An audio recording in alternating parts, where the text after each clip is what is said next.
Volcanic ಇರಪ್ಷನ್ ಹೇಗಾಗುತ್ತೆ ಆ mechanism ಬಹಳ ಇಂಪಾರ್ಟೆಂಟು ಮೇನ್ಸಿಗೆ. ಅದನ್ನು ಇವತ್ತು ನೋಡಲಿಕ್ಕಿದ್ದೇವೆ. Explain the mechanism of volcanic eruption. ಮೊದಲು ಹೇಳೋದನ್ನು ಕೇಳಿಸ್ಕೊಂಡಾದಮೇಲೆ ಪಾಸ್ ಮಾಡ್ಕೊಂಡು ಬರ್ಕೊಳ್ಳಿ ಅಂತ ಹೇಳ್ತೇನೆ, ಆವಾಗ ಅದನ್ನು ಬರ್ಕೊಳ್ಬೇಕು. Volcanoes are formed when the heat trapped inside the mantle tries to escape through a vent or opening. Imagine ಮಾಡ್ಕೊಳ್ತಾ ಇದ್ದೀರಾ, ಒಳಗಡೆ ಹೀಟ್ ಟ್ರ್ಯಾಪ್ ಆಗಿದೆ ಮ್ಯಾಂಟಲಲ್ಲಿ. ಟ್ರ್ಯಾಪ್ ಆಗಿರುವಂಥ ಹೀಟು ಹೊರಗಡೆ ಬರಲಿಕ್ಕೆ ಕಾಯ್ತಾ ಇರುತ್ತೆ. ಒಂದು ವೆಂಟ್ ಅಥವಾ ಒಂದು ಓಪನಿಂಗ್ ಮೂಲಕ ಹೀಟ್ ಹೊರಗಡೆ ಬರಲಿಕ್ಕೆ ಕಾಯ್ತಾ ಇರುತ್ತೆ. ಹೀಟ್ ಯಾಕಿರುತ್ತೆ ಅಂತಂದರೆ ಅಲ್ಲಿ ಮಿನರಲ್ಸ್ಗಳಿದೆ ಮ್ಯಾಂಟಲಲ್ಲಿ, ಎಸ್ಪೆಷಲಿ ರೇಡಿಯೋ ಆ್ಯಕ್ಟಿವ್ ಮಿನರಲ್ಸ್ಗಳಿದೆ. ಆ ಹೀಟು ಒಂದು ಮ್ಯಾಗ್ಮಾದ ಮೂಲಕ ಒಳಗಡೆಯಿಂದ ಮ್ಯಾಗ್ಮಾ ಚೇಂಬರ್ ಇದೆ ಅಲ್ವಾ, ಮ್ಯಾಗ್ಮಾ ಚೇಂಬರಲ್ಲಿರುತ್ತೆ, ಅದು ಹೊರಗಡೆ ಬರಲಿಕ್ಕೆ ಕಾಯ್ತಾ ಇದೆ. ಮತ್ತು ಕನ್ವೆಕ್ಷನಲ್ ಕರೆಂಟ್ ಸಹ ಇಲ್ಲಿ ಕೆಳಗಡೆ ವರ್ಕ್ ಆಗ್ತಾ ಇರುತ್ತೆ. ಇದೆಲ್ಲದರಿಂದಾಗಿ ವೋಲ್ಕ್ಯಾನಿಕ್ ಇರಪ್ಷನ್ಗಳಾಗುತ್ತೆ. These volcanic eruptions are best explained by plate tectonic theory. Plate tectonic theory ಬಗ್ಗೆ ಗೊತ್ತಾಗಿದೆ ನಿಮಗೆ ಆಲ್ರೆಡಿ ಅಲ್ವಾ. ಅದರಿಂದಾಗಿ ಇಲ್ಲಿ ನಾವು ಅದರ ಎಫೆಕ್ಟನ್ನು ನೋಡಬಹುದು. ಆ ಥಿಯರಿ ನಮಗೆ ಇದರ ಕಾಸ್ ಏನು, ಮೆಕ್ಯಾನಿಸಮ್ ಏನು ಮತ್ತು ಅದರ ಇಂಟೆನ್ಸಿಟಿ ಇದೆಲ್ಲವನ್ನು ತಿಳಿಸ್ತಾ ಹೋಗುತ್ತೆ. ಇದಿಷ್ಟನ್ನು ಬರ್ಕೊಳ್ಳಿ. ಮೊದಲು ಪಾಸ್ ಮಾಡಿ ಕ್ವಶನ್ ಬರ್ಕೊಳ್ಳಿ. ಮೊದಲು ಕ್ವಶನ್ ಬರ್ಕೊಂಡಾದಮೇಲೆ ಇದು ಇಂಟ್ರೊಡಕ್ಷನ್ ಥರ ಇದಿಷ್ಟು ಫಸ್ಟ್ ಬರ್ಕೊಳ್ಬೇಕು. ಪಾಸ್ ಮಾಡಿ ಬರ್ಕೊಳ್ಳಿ. ಇದಾದಮೇಲೆ ಒಂದು ಡಯಾಗ್ರಾಮ್ ಬಿಡಿಸ್ಕೊಳ್ಬೇಕು. ಬರ್ಕೊಂಡ ನಂತರ ಇಲ್ಲಿ ಡಯಾಗ್ರಾಮ್ ಬಿಡಿಸ್ತೇನೆ ನಾನು. ಪಾಸ್ ಮಾಡಿ ಬೇಕಿದ್ರೆ ನೆಕ್ಸ್ಟ್ ಡಯಾಗ್ರಾಮ್ ನೋಡಿ. ಡಯಾಗ್ರಾಮ್ ಹೇಗೆ ಅಂತಂದರೆ, ಮೊದಲೊಂದು ಸಾರಿ ನಾವು ಪ್ಲೇಟ್ ಟೆಕ್ಟಾನಿಕಲ್ಲಿ ಬಿಡಿಸಿದ್ವಿ ಇದೇ ಥರ ಡಯಾಗ್ರಾಮನ್ನು. ಕೆಳಗಡೆ ಪ್ಲೇಟ್ ಬೌಂಡ್ರಿಗಳು ಈ ಥರ ಇರುತ್ತೆ. ಪ್ಲೇಟ್ ಬೌಂಡ್ರಿಗಳು, ಕಾಂಟಿನೆಂಟಲ್ ಪ್ಲೇಟ್ ಬೌಂಡ್ರಿ ಅಲ್ವಾ. ನೀವು ಇದನ್ನು ಆಲ್ರೆಡಿ ನೆನಪು ಮಾಡ್ಕೊಳ್ಳಿ, ಎಲ್ಲಿ ಬಂದಿತ್ತು ಈ ಥರ ಪ್ಲೇಟ್ ಬೌಂಡ್ರಿ ಅನ್ನೋದು. ಪ್ಲೇಟ್ ಬೌಂಡ್ರಿ ಇನ್ನು ಇದೆರಡು ಒಂದೇ ಸೈಜ್ ಬರೋ ಥರ ಬಿಡಿಸ್ಕೊಳ್ಳಿ. ಸ್ವಲ್ಪ ಈ ಕಡೆ ಹೈಟ್ ಜಾಸ್ತಿ ಇರಲಿ. ಇಲ್ಲಿ ನಾನು ಲ್ಯಾಪ್ಟಾಪಲ್ಲಿ ಬಿಡಿಸ್ಬೇಕಾದ್ರೆ ಸ್ವಲ್ಪ ಅಸ್ತವ್ಯಸ್ತ ಆಗ್ತಾ ಇದೆ, ಪರವಾಗಿಲ್ಲ, ನೀವು ಕರೆಕ್ಟಾಗಿ ಬಿಡಿಸ್ಕೊಳ್ಳಿ. ಈ ಕಡೆ ಈ ಥರ ಬರಲಿ.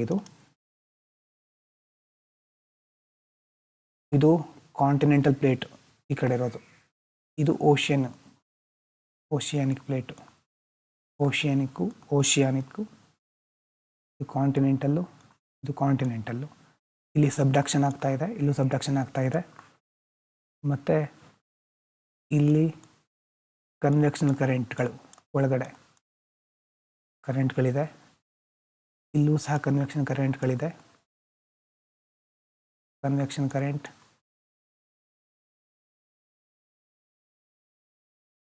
ಇದು ನೆನಪಾಗಬೇಕು ನಿಮಗೆ. ಕನ್ವೆಕ್ಷನ್ ಕರೆಂಟ್ ಥಿಯರಿ ಏನು ಹೇಳುತ್ತೆ ಮತ್ತು ಇಲ್ಲಿ ಏನಾಗುತ್ತೆ ಒಳಗಡೆ ಅನ್ನೋದು ನೆನಪಾಗಲಿ. ಈ ಕಡೆ ಸಹ ಕನ್ವೆಕ್ಷನ್ ಕರೆಂಟ್ಗಳು ಇರುತ್ತೆ. ಇಲ್ಲಿ ಆಗ್ತಾ ಇರೋದು ಎರಡು ಸೈಡಿಗೆ, ಒಂದು ಈ ಕಡೆ ಹೋಗ್ತಾ ಇದೆ, ಒಂದು ಈ ಕಡೆ ಹೋಗ್ತಾ ಇದೆ. ಅದು ಯಾವುದು ಬೌಂಡ್ರಿ? ಡೈವರ್ಜೆಂಟ್ ಅಲ್ವಾ. ಡೈವರ್ಜೆಂಟಲ್ಲಿ ಏನಾಗುತ್ತೆ, ಮಿಡ್ ಓಷನಿಕ್ ರಿಡ್ಜಸ್ಗಳು ಕ್ರಿಯೇಟ್ ಆಗ್ತಾ ಹೋಗುತ್ತೆ. ಇಲ್ಲಿ ವೋಲ್ಕ್ಯಾನಿಕ್ ಎರಪ್ಷನ್ ಆದರೆ ಮಿಡ್ ಓಷನಿಕ್ ರಿಡ್ಜಸ್. ಇದು ಸೈಲೆಂಟ್ ಆರ್ ಫಿಶರ್ ಅಂತ ಕರಿತೇವೆ. ಫಿಶರ್ ಟೈಪ್ ಮತ್ತು divergent plate boundary. Divergent plate. ಇನ್ನು ಇದು ಕನ್ವರ್ಜೆಂಟ್. ಯಾಕಂತಂದರೆ ಎರಡು ನೋಡಿ, ಇದು ಈ ಕಡೆ ಬರ್ತಾ ಇದೆ, ಇದು ಈ ಕಡೆ ಬರ್ತಾ ಇದೆ, ಕನ್ವರ್ಜ್ ಆಗ್ತಾ ಇದೆ.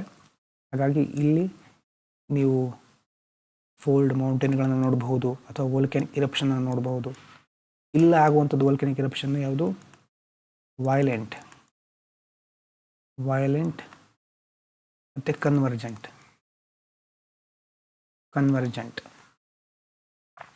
ಹಾಗೆ ಈ ಡಯಾಗ್ರಾಮ್ ಚೆನ್ನಾಗಿ ಬಿಡಿಸ್ಕೊಳ್ಳಿ. ಇಲ್ಲಿ ಸ್ವಲ್ಪ ನಿಮ್ಗೆ ಗೊತ್ತಾಗಿರ್ಬೋದು.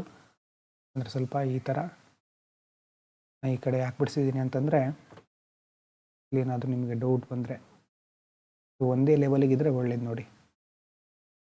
ನಂಗೆ ಇಲ್ಲಿ ಲ್ಯಾಪ್ಟಾಪಲ್ಲಿ ಬಿಡಿಸ್ಬೇಕಾದ್ರೆ ಸ್ವಲ್ಪ ಹಿಂದೆ ಮುಂದೆ ಮೇಲೆ ಕೆಳಗೆ ಆಗಿದೆ, ಆದರೆ ಅದು ಒಂದೇ ಲೆವೆಲಲ್ಲಿ ಇರಲಿ.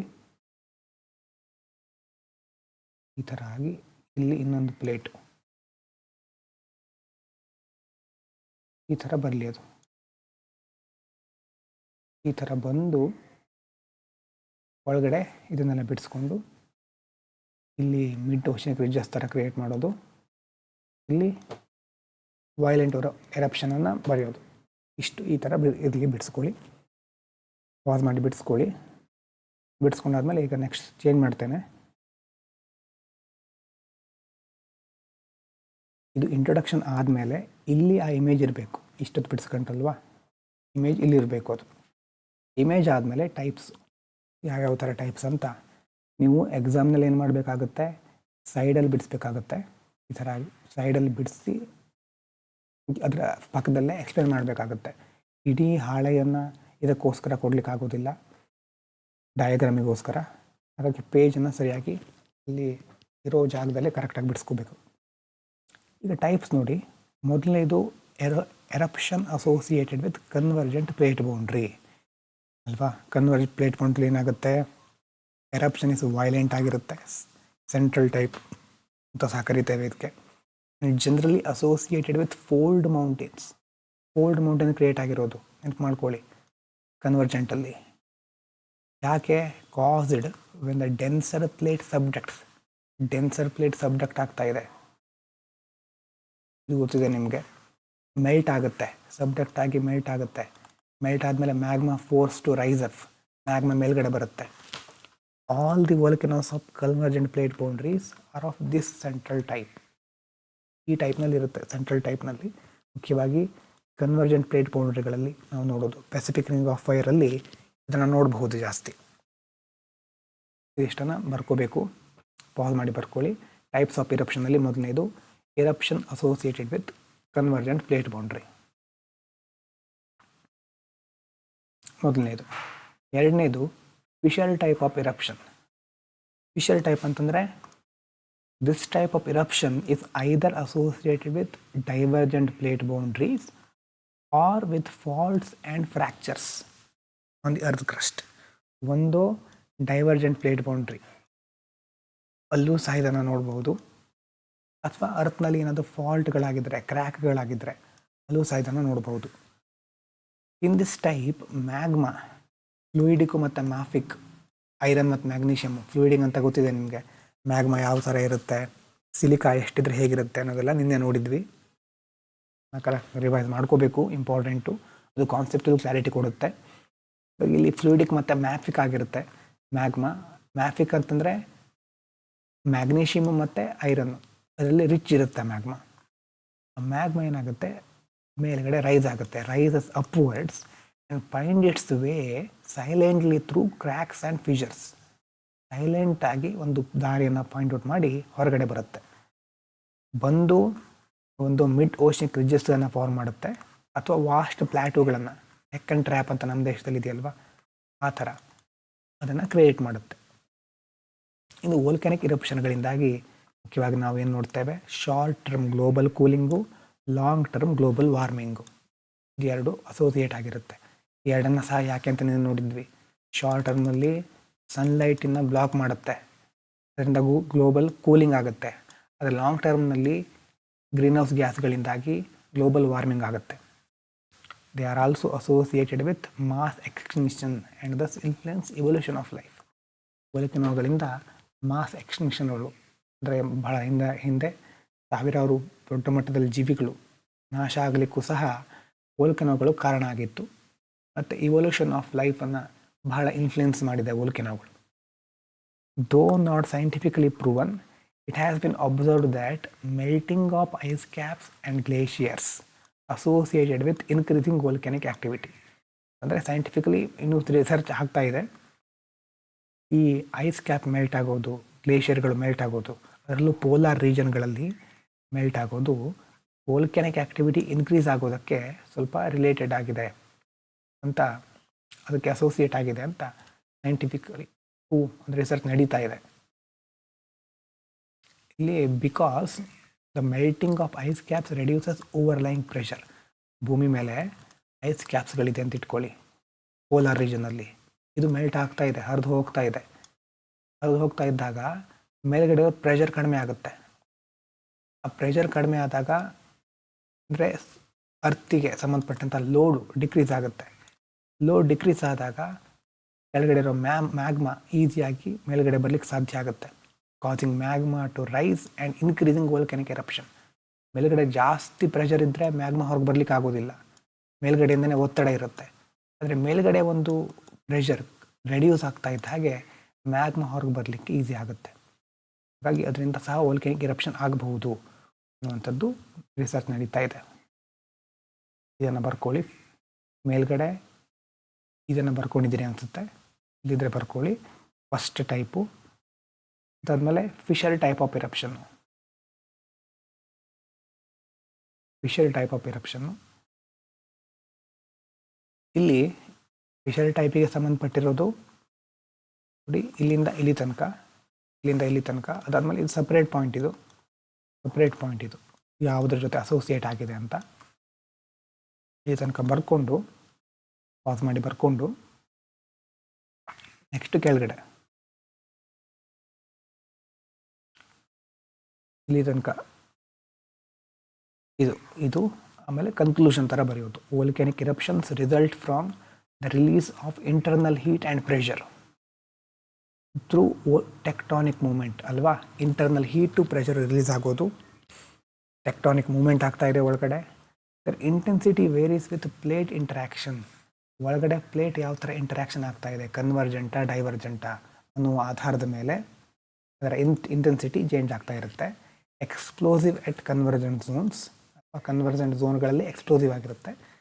And effusive at divergent zone, ಡೈವರ್ಜೆಂಟ್ಗಳಲ್ಲಿ ಎಫ್ಯೂಸಿವ್ ಆಗಿರುತ್ತೆ, ವೈಲೆಂಟ್ ಆಗಿರೋದಿಲ್ಲ. Ultimately volcanoes act as natural outlets of earth energy.